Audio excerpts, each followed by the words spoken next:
राधे राधे। जय माता दी, जय माता रानी। आप आज की न्यू वीडियो में आप सभी का स्वागत है। तो हम न्यू वीडियो में जानेंगे कि माता रानी को 9 दिनों में कौन कौन सी भोग लगानी चाहिए। तो हमारी वीडियो एंड तक बने रहिए। तो हम प्रथम दिन माँ शैलपुत्री को घी की भोग लगाएंगे। उससे रोग दोष समाप्त होती है, निरोग से हमें काया मिलती है। तो हम प्रथम दिन घी का ही भोग लगाएंगे और दूसरे दिन हम माँ ब्रह्मचारिणी को बतासे की भोग लगाएंगे। बतासे मिश्री मुकुंदना ये भी हो तो दीर्घ आयु की प्राप्ति हमें होती है बतासे की भोग लगाने से। तो माँ को हम तीसरे दिन माँ चंद्रघंटा को दूध का भोग लगाएंगे या दूध से बनी मिठाइयाँ भी भोग लगा सकते या खीर का भी भोग लगा सकते। इससे हमें सांसारिक दुखों से हमें मुक्ति प्रदान होती है। तो हमें तीसरे दिन दूध का भोग लगाना चाहिए। तो चौथे दिन माँ कुष्मांडा को पुए की भोग लगानी चाहिए। तो हमें सत्य बुद्धि की प्राप्ति होती है। तो हमें चौथे दिन पुए की भोग लगाएंगे। पाँचवें दिन माँ स्कंद माता को हम केले का भोग लगाएंगे। केले का भोग लगाएंगे। केले का भोग लगाने से रोग दोष समाप्त होते हैं, मुक्ति मिलती है रोग से।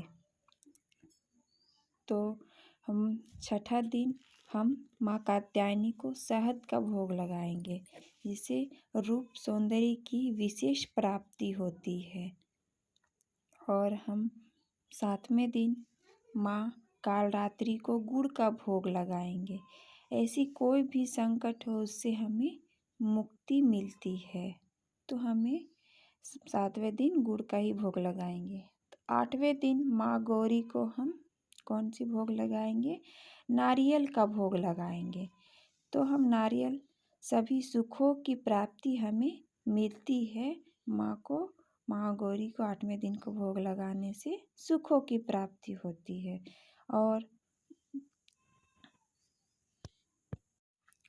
माँ को हम नौवें दिन में माँ सिद्धरात्रि को हलवा पूरी की भोग लगाएंगे और जल भी अर्पित करेंगे।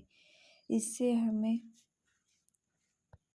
हलवा पूरी और चना का भी भोग लगा सकते हैं। तो आप 9 दिन माता को जो भी भोग अर्पित करते हैं, तो 9 दिन में आप हवन जरूर करें। हर एक दिन आप हवन करें और जितने भी आप भोग चढ़ाते हैं, आपके जितने सदस्य परिवार में, आप उतनी घी में डुबो करके लौंग को आप हवन में अर्पित करें।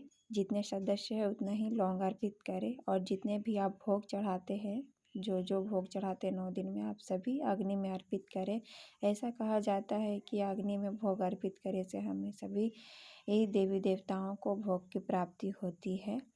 तो इसी तरीके से आप सभी भोग अर्पित करें हवन में और माँ की आरती करें। आपको हमारी वीडियो कैसी लगी